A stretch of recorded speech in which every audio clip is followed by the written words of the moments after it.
Morning mga kamisyon. Ayan, bali video ko lang po itong kasi natutuwa po ako nag-uulan na po o naulan. So minsan naulan po itong aking sitaw ay bigla po siyang nanariwa. Ayan. So praise God kasi umulan na po muli. Sa sobrang init po, ayan. Medyo umuulan-ulan na po ngayong month of May.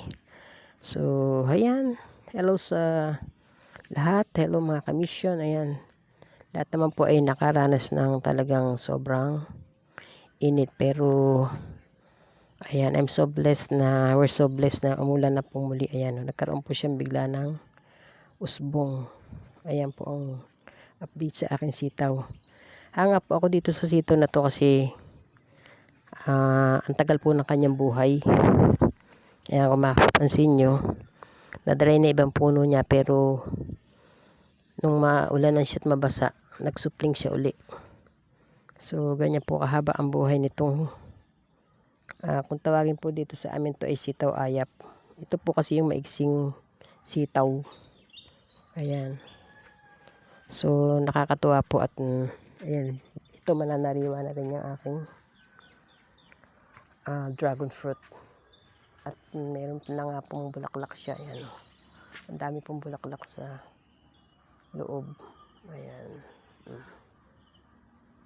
Ayan, namulaklak na po siya. So maganda po yung sanhi ng pagkaulan-ulan. Kahit po pasanda-sandali na nariwa po muli yung mga halaman. So ayan, mga kamisyon. Nariwa po yung mga dahon-dahon. Ayan. Yung pong aking mga mangga na nagkakalaglagan. Ayan, pipitasin ko na po yan. Mataas po kasi kaya hindi ko maabot. Ayan, mission. Yung aking pinya, ayan.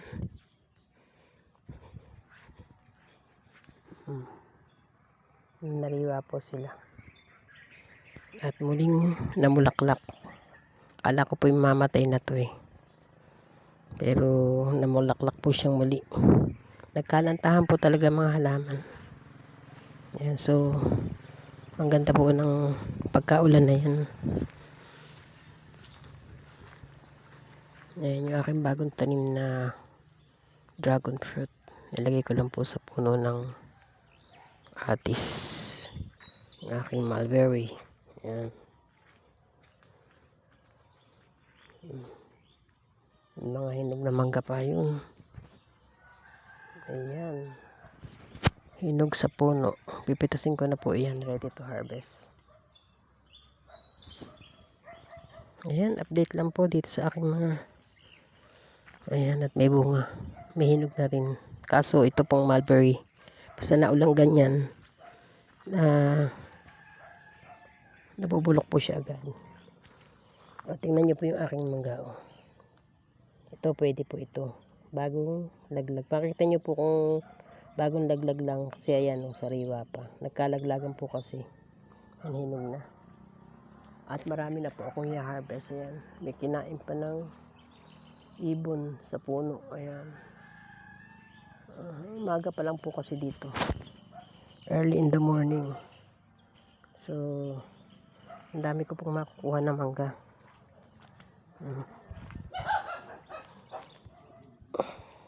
Ulit po tayo ng mangga. Ayan.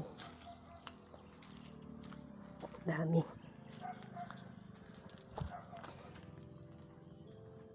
Hindi ko na po makarry. Ayan.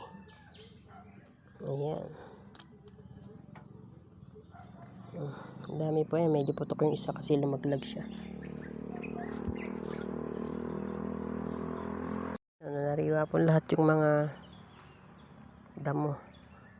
Malapit na naman dumami ang damo ng aking bakuran. Ayan, ang ganda ng morning. Ang ganda. Medyo makulimlim pa po dahil naulan nga po. Ayan yung aking manggang hinugo. Kung nakikita nyo. Ayan po yan. Mamaya, susungkitin ko na po yan. Mataas po kasi ibe. Ayan mga kamisyon. Nanariwa ang aking at lumabas yung aking tanim na luya. Ayan. Tatabunan ko mamaya.